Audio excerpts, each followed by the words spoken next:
வணக்கம்மா, எல்லாரும் நல்லா இருக்கீங்களா? வெல்கம் டு தமிழ்மா சமையல். இன்னைக்கு நாம இனிப்பு கோழி பணியாரம் செய்ய போறோம். அது எப்படி செய்யணும்னு பார்க்கலாம். 1/4 கிலோ பச்சரிசி கழுவி ஊற வச்சிருக்கேன். 200 கிராம் வெல்லம் வச்சிருக்கேன். 4 ஏலக்காய் வச்சிருக்கேன். 2 வாழைப்பழம் வச்சிருக்கேன்.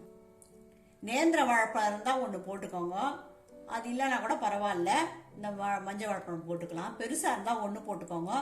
சின்னதாக இருந்ததுனால நான் 2 போடுறேன். எப்படி செய்யணும்னு பார்க்கலாம். அரிசியை தண்ணி இருத்து மிக்சியில் போட்டு அரைச்சிக்கலாம். ரொம்ப மெழுமெழுன்னு அரைக்கணும் அவசியம் இல்லை. இட்லி மாவு பதத்துக்கு அரைச்சிக்கினா போதும். இந்த மாவை அரைச்சி 4 மணி நேரம் புளிக்க வைக்கணும். ஒரு சிட்டிக்கு உப்பு போட்டுக்கலாம், அப்போதான் இனிப்பு உரைக்கும். அரைச்சிக்கலாம். கொஞ்சமாக தண்ணி ஊற்றிக்கலாம். இட்லி மாவு பதத்துக்கு அரைச்சிக்கணும். இதை வெள்ளத்தை கிண்ணத்தில் போட்டு கொஞ்சமாக ஒரு 1/4 டம்ளர் தண்ணி ஊற்றி கொதிக்க வச்சு வடிகட்டிக்கலாம். பாகு எடுக்க தேவையில்லை.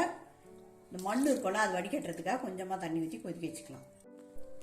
வெள்ளத்தை கொதிக்க வச்சு கரைஞ்சிச்சு வெள்ளம் வடிகட்டிக்கலாம். பாகு எடுக்கணும்னு அவசியம் இல்லை, வெள்ளம் கரைஞ்சா போதும். இதை ஆற வச்சு அந்த மாவுலையே ஊற்றி அரைச்சிடலாம். கொஞ்சம் ஆறட்டும். வடிகட்டி வச்ச வெள்ளத்தை இதில் ஊற்றிக்கலாம். இதிலே ஊற்றி அரைச்சிடலாம். இதிலே உரிச்சு போட்டு வாழைப்பழத்தையும் இதையே உரிச்சு போட்டு அரைச்சிடலாம். 4 மூடி தேங்காவை துருவி வச்சிருக்கேன். ஒரு 50 கிராம் கோதுமை மாவு வச்சிருக்கேன். அரைச்ச மாவை ஒரு பாத்திரத்தில் ஊற்றிக்கலாம். இந்த கோதுமை மாவையும் போட்டுக்கலாம். 50 கிராம் கோதுமை மாவையும் துருவி வச்சிருக்க தேங்காவை போட்டுக்கலாம். தண்ணி ரொம்ப ஊற்றக்கூடாது, இன்னும் கொஞ்சம் தண்ணி மட்டும் கலந்துக்கலாம். இந்த பதத்துக்கு இருக்கணும் மாவு கலக்காச்சு. இதை மூடி புளிக்க வச்சிடலாம். ஒரு 5 மணி நேரம் புளிக்கட்டும். அதுக்கப்புறமா பணியாரம் சுடலாம். 5 மணி நேரம் ஆயிடுச்சு, மாவு புளிச்சிச்சு. இப்போ பணியாரம் சுட்டுடலாம். ஸ்டவ் ஆன் பண்ணி பணியார கடாயை வச்சாச்சு. சூடாயிடுச்சு. நெய் ஊற்றிக்கலாம். நெய் போட்டும் சுடலாம், எண்ணெய் போட்டும் சுடலாம். தீயை கொஞ்சம் கம்மி பண்ணிட்டு ஊற்றலாம், இல்லைன்னா மேலே வெந்துடும், செவந்துடும். மேலே உள்ள வேகாது.